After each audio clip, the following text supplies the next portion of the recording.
The first time my neighbor threatened to sue me over chickens, I honestly laughed because we lived in a rural farming town where people owned horses, goats, tractors, and sometimes even cows.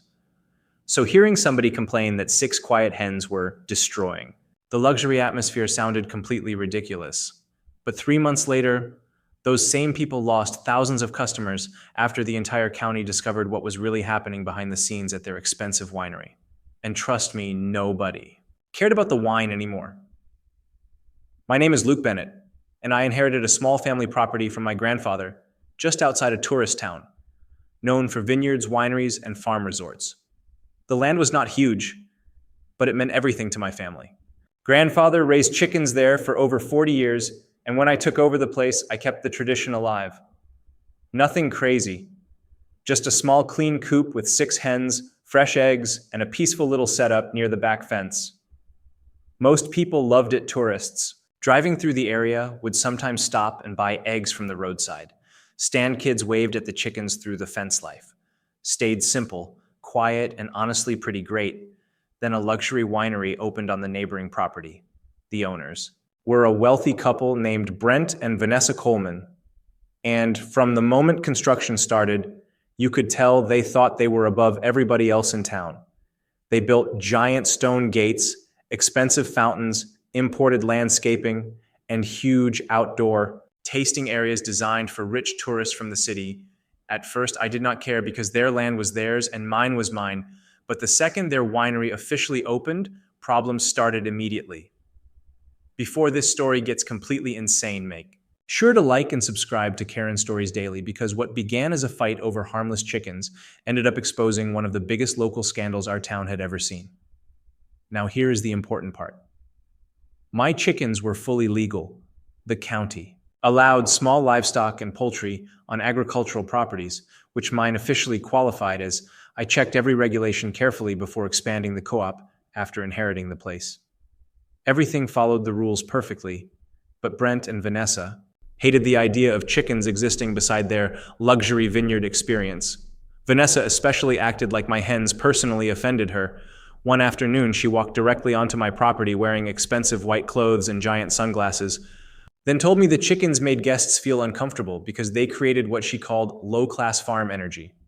I honestly thought she was joking at first, but she was completely serious. She demanded I remove the coop immediately because, according to her, wealthy tourists did not want to hear chickens while drinking wine. Meanwhile, her outdoor concerts blasted music across the valley every weekend until midnight. I politely explained the chickens were legal and had existed on the property decades before the winery arrived. That answer made her furious. From that point forward, the complaints never stopped. Every few days, they reported something new to the county. The chickens smelled bad. The coop ruined scenic views. The hens created noise disturbances. One complaint even claimed my rooster disrupted romantic wedding photography, which was especially funny because I did not even own a rooster. Then things escalated fast.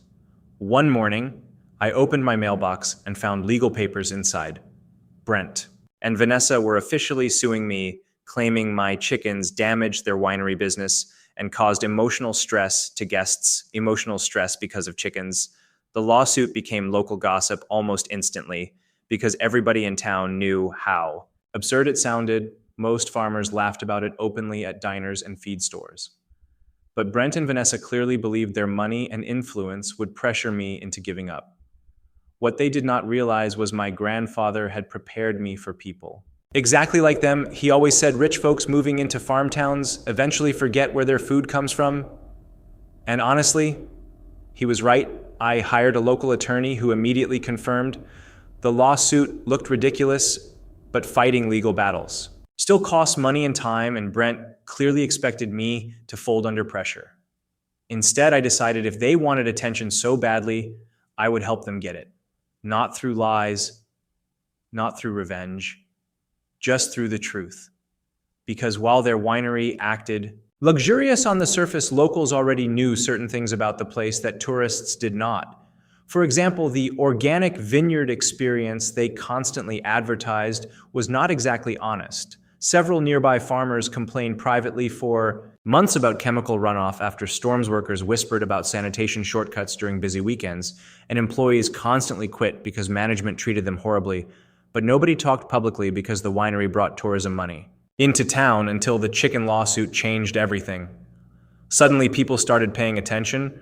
Reporters contacted me asking about the legal case because honestly, it sounded too ridiculous not to cover at. First, I stayed respectful during interviews. Simply explained my chickens were legal family-owned and peacefully raised long before the winery existed. Meanwhile, Brent and Vanessa kept giving arrogant statements about protecting luxury standards and maintaining customer experience, and every interview they gave somehow made them sound worse. Especially online, people absolutely hated their attitude. Then came the county mediation hearing. That was the moment everything truly started falling apart for them. The hearing room was packed with locals because half the town wanted to watch wealthy winery owners argue against 6 harmless chickens. Even county staff looked exhausted before the meeting started. Brent arrived wearing an expensive suit while Vanessa carried giant folders filled with printed guest complaints. Meanwhile, I showed up wearing work boots with photos proving my property complied with every agricultural regulation. The county official listened carefully to both sides for nearly 2 hours. Then Vanessa stood up dramatically and claimed my chickens created unbearable odors, damaging wine tasting experiences for guests. That statement would have sounded more believable if the hearing room itself had not suddenly gone silent after one older county inspector asked a very simple question. If the chickens smelled so terrible, why had the winery repeatedly failed drainage inspections during the past year? The second he said that, Brent's face changed instantly, and for the first time during the entire situation, I realized something important. They were terrified people might start looking too closely at their own business operations. The room suddenly shifted. Now nobody cared about chickens anymore. Everybody wanted answers about the winery itself, and honestly, that was only the beginning of their problems. After that hearing, the entire town started talking about the winery for completely different reasons. Before this, people mostly joked about Brent and Vanessa suing chickens, but now rumors about failed inspections, chemical runoff, and sanitation problems spread everywhere. And honestly, the couple made things even worse themselves. Instead of calming down, they became more aggressive. They posted long, angry statements online, accusing locals of attacking small businesses and destroying tourism that backfired.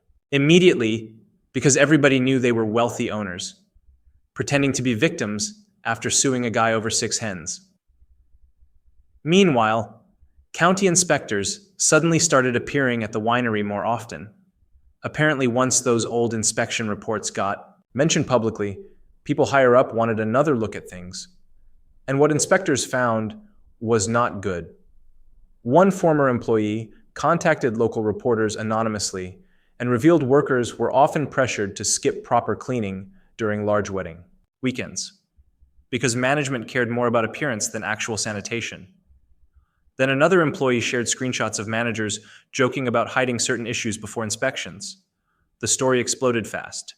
Tourists started leaving negative reviews. Online people canceled reservations, even locals who once supported the winery stopped defending them, and through all of this, my chickens just kept peacefully wandering around their coop, completely unaware they had accidentally started a county-wide scandal. The funniest part was how desperate Brent became trying to shift attention back toward me. One afternoon, he actually brought a noise meter near my fence, attempting to record excessive chicken sounds. I stood there, watching this grown man in expensive loafers, chasing audio evidence against hens, while reporters nearby filmed everything. It looked completely ridiculous. Then things got even worse for the winery during Harvest Festival weekend. That event normally brought huge crowds into town every year, and Brent planned some giant luxury celebration, hoping positive publicity would save the business. But instead, protesters showed up outside holding signs with phrases like, "Free the chickens" and "Fix your winery first." Some people even arrived wearing chicken costumes. I honestly could not believe what I was seeing. The entire situation became national internet humor, almost overnight. Videos spread everywhere online showing Brent arguing outside the winery, while tourists took photos beside people dressed as giant hens. Even local restaurants joined the joke. One diner started selling something called the Karen Coop breakfast. Another cafe offered a drink named Chicken Tears. The town had completely turned against the winery owners, and honestly, they earned every bit of it. Then came the real disaster. A local environmental group officially requested a review of runoff reports connected to nearby farmland after multiple residents complained about drainage problems near the winery property. That investigation terrified Brent and Vanessa far more than my chickens ever could, because suddenly real experts started examining their business practices carefully. Within weeks, county officials discovered several permit violations connected to waste management and improper runoff control during storm season. Nothing catastrophic, but enough to create serious legal and financial pressure. And once those findings became public, the winery's reputation completely collapsed. Luxury. Guests stopped booking events. Wedding reservations disappeared.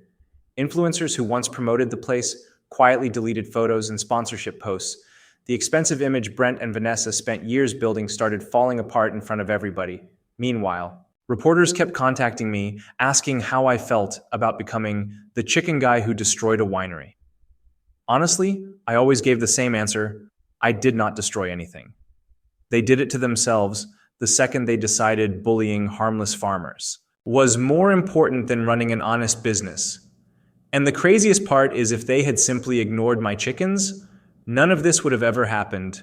No investigations, no scandals, no viral backlash, no public embarrassment, just wine tastings and peaceful weekends. But instead, they turned 6 quiet hens into the worst business decision of their entire lives.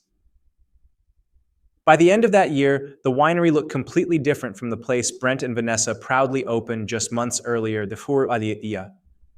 Giant crowds disappeared. Weekend events became smaller and quieter, and those fancy luxury advertisements stopped showing up online because people no longer trusted the image they tried so hard to sell. Meanwhile, my little roadside egg stand became weirdly famous. Tourists started stopping by just to meet the chickens from the lawsuit. Some families even drove from other towns because they saw the story online and wanted photos beside the cup one.